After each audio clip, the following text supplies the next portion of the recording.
What if your worst enemy looked exactly like you? Welcome to Movie Reviews YT, where stories aren't just told, they're experienced. Today we're diving into Us, Jordan Peele's eerie, mind-bending, psychological horror that redefines what it means to be afraid of your reflection. This isn't just a home invasion movie. It's a descent into identity, duality, and the darkness buried deep within every human being. Settle in. We're about to step into the shadows of the American dream, where nothing and no one is what they seem. Our story begins on a beach, but not just any beach. Santa Cruz, 1986. It's supposed to be a carefree day for a young girl named Adelaide, out with her parents at a carnival by the boardwalk. Lights flicker, music blares, the Ferris wheel spins in the distance. But Adelaide drifts away, drawn towards something strange. A hall of mirrors with a sign that reads, "Find yourself." What she finds inside changes everything. Something happens in that hall. Something so terrifying it steals her voice. And from that moment on, she's never the same. Flash forward to the present. Adelaide is now grown, a mother, wife, and seemingly well-adjusted adult. She and her husband Gabe, along with their children Zora and Jason, return to Santa Cruz for a summer getaway. The plan? Rest, relax, family time. But something's wrong. Adelaide is uneasy. The beach stirs old memories. Jason wanders too far, and for a brief moment, vanishes. When he returns, he's changed, quieter, more distant. That night, the family settles into their lake house. Then the power cuts out.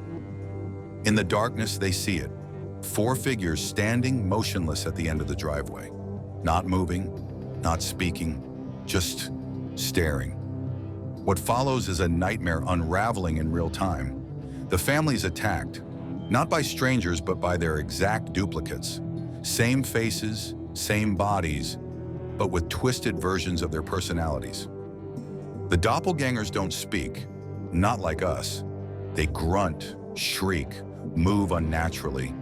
They are the tethered, mirror images who've lived underground, in silence, imitating every movement of their surface counterparts, but without freedom, without light, without purpose, until now. Red, Adelaide's double, is the only one who speaks. Her voice is rasping, broken, as though unused for years. She explains, in cryptic fragments, that they've come to take what they deserve, that the time has come for the tethered to rise, that this is their moment to step into the sun. What began as one family's horror soon reveals itself to be a nationwide event. Every American has a double, and they're all coming out. Red calls it the Untethering, and it's not revenge, it's revolution.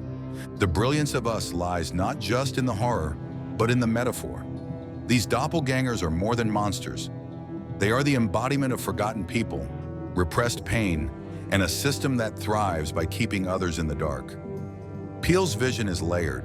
He uses classic horror tropes, home invasion, eerie children, doppelgängers, to explore deep questions of identity, privilege, and social blindness. The tethered didn't appear from nowhere. They've always been there, in the shadows, in the basements, reflecting everything we do, but never acknowledged, never seen. Visually, the film is a masterclass in symmetry. Every scene echoes another. Every movement has a mirrored version. The choreography of violence is haunting. Gabe's double is brute strength with a mindless grin. Zora's is wild and unhinged, sprinting like a creature. Jason's counterpart mimics like a shadow, twitching and silent. And Adelaide, well, her confrontation with Red is something else entirely. Their final dance, a battle woven with memory and trauma, is one of the most mesmerizing, unsettling climaxes in recent cinema. Sound design plays a massive role. The use of "I Got Five on It" as a haunting, orchestral theme is genius. What starts as a family sing-along morphs into a twisted ballet of tension and release. Peele manipulates sound the way a horror maestro manipulates light, letting silence do as much work as screams. And it's not just about the music, the gasps, the breathing.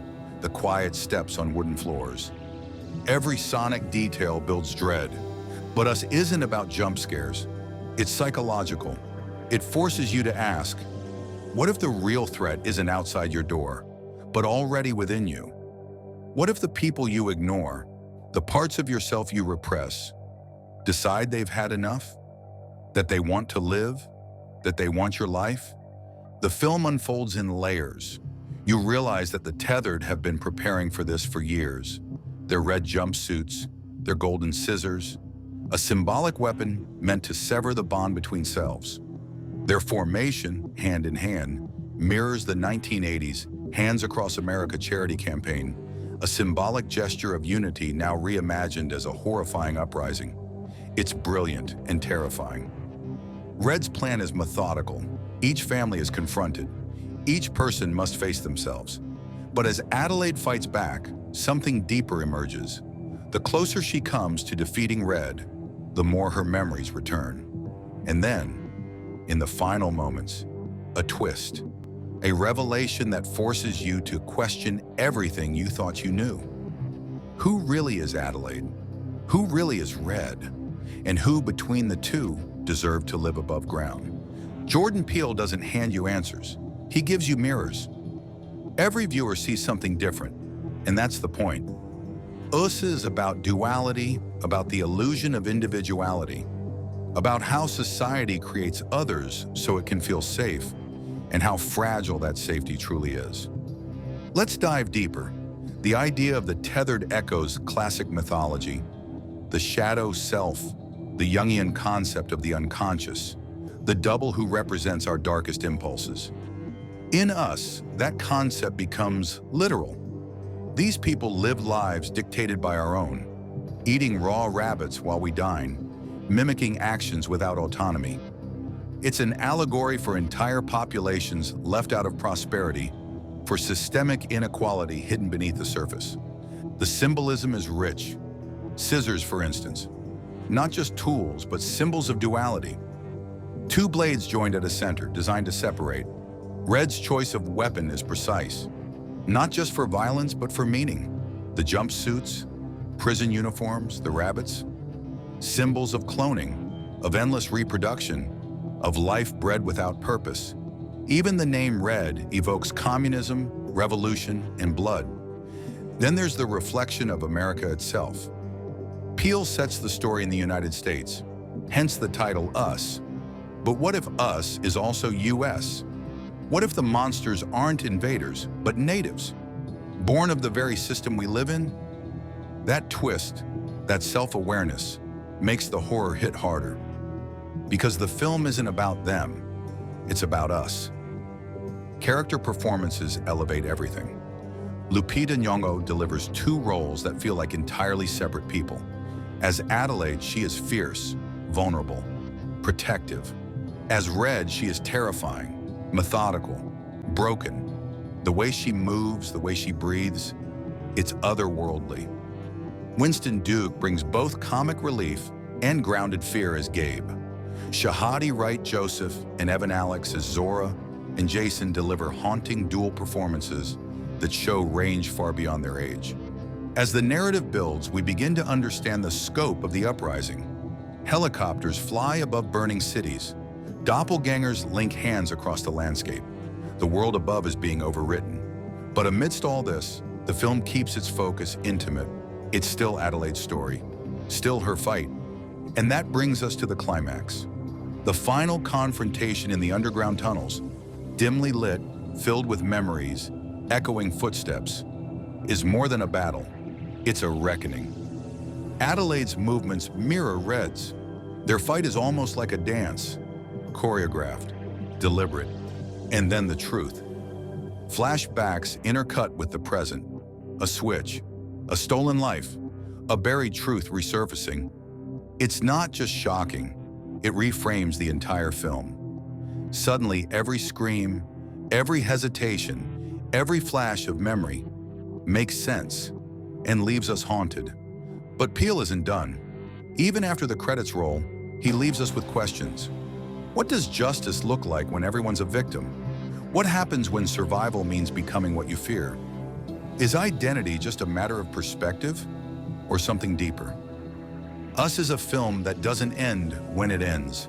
It lingers, it echoes, it waits in the dark corners of your mind, whispering questions you didn't want to ask.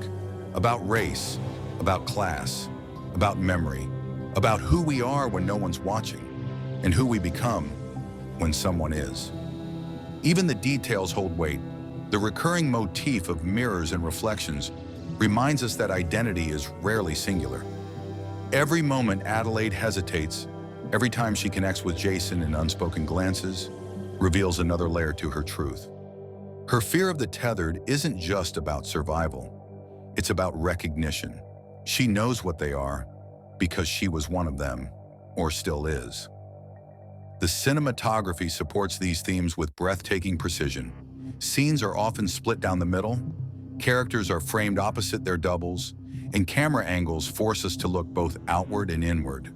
Peele uses light not just to illuminate, but to distort, casting long shadows that hint at unseen truths. And there's the social commentary, subtle but sharp. The idea that we, as a society, are comfortable with suffering as long as it's hidden. The underground world of the tethered is a metaphor for the unseen labor, the unseen pain, and the unseen people who make our comfort possible. It's a mirror held up to privilege, and it doesn't flinch. Us challenges us to consider the cost of comfort, the cost of turning a blind eye, and the cost of taking what isn't ours to take. It's a film that dares to say, maybe the monsters aren't coming, maybe they've already been here, maybe they are us. If you made it this far, congratulations. You've just journeyed through one of the most complex, symbolic, and unsettling horror films of the decade. If this breakdown resonated with you, hit that like button and subscribe to Movie Reviews. We bring you the stories behind the stories, the meaning behind the madness. And now it's your turn. Who do you think the real Adelaide was? Did she deserve her life above? Or was she just another victim of circumstance? Drop your theories in the comments, and don't forget, hit that bell icon so you never miss a new recap. Because sometimes, the scariest story isn't a monster in the dark. It's the reflection staring back at you.